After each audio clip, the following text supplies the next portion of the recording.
Thank you, Madam President. Madam President, today President Obama is doing televised events, and he's talking about climate change. According to press reports, the president is ready to pivot to the environment as an issue. Well, I also want to talk about environmental stewardship today, Madam President. I want to talk about how what's going on in some of our states, well, they're actually doing something, not just talking about it. Today, the Senate and Congressional Western Caucuses are issuing a new report called Washington Gets It Wrong, States Get It Right. Washington gets it wrong, states get it right. The report shows how regulations imposed by Washington are undermining the work being done at the state level, the work being done to manage our lands, our natural resources, and to protect our air and our water. Now, more often than not, Washington regulations and a one-size-fits-all approach mandates do get it wrong. In the West, we take very seriously our commitment to ensuring the health and the viability of land, of wildlife and environment. That's at both the local and the state level. Federal agencies like the Environmental Protection Agency and the Department of Interior, well, they like to think of themselves as the ultimate protectors of our nation's skies and open spaces. But we've seen time and time again that the work being done at the state level is more reasonable, more effective, and certainly less heavy-handed.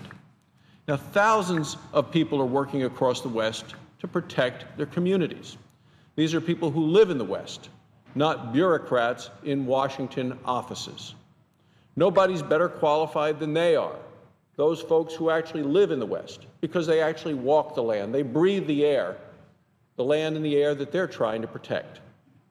So our report looks at the work being done by state agencies to protect not just the land they live and work on, but also the people who rely on the health and the safety of that land.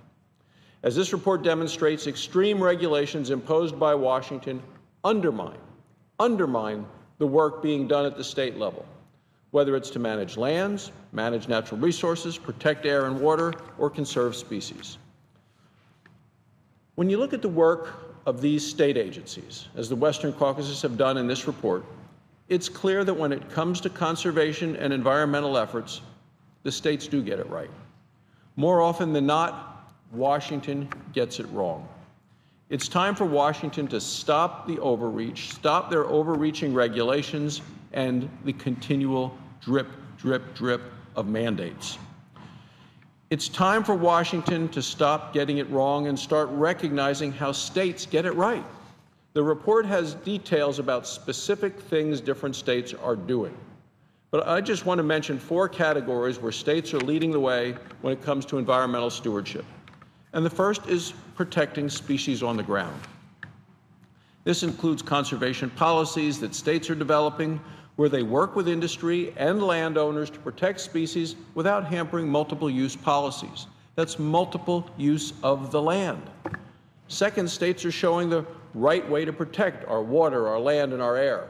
They're putting in place ideas that are tailored to the needs of their own communities. They're actually looking at what's unique about their state and the best way for people to solve problems locally.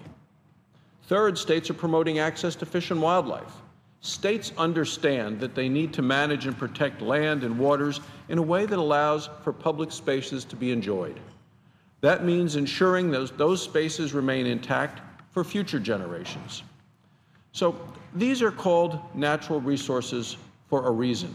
They're meant to be enjoyed by all of us, not just sealed off under Washington's lock and key.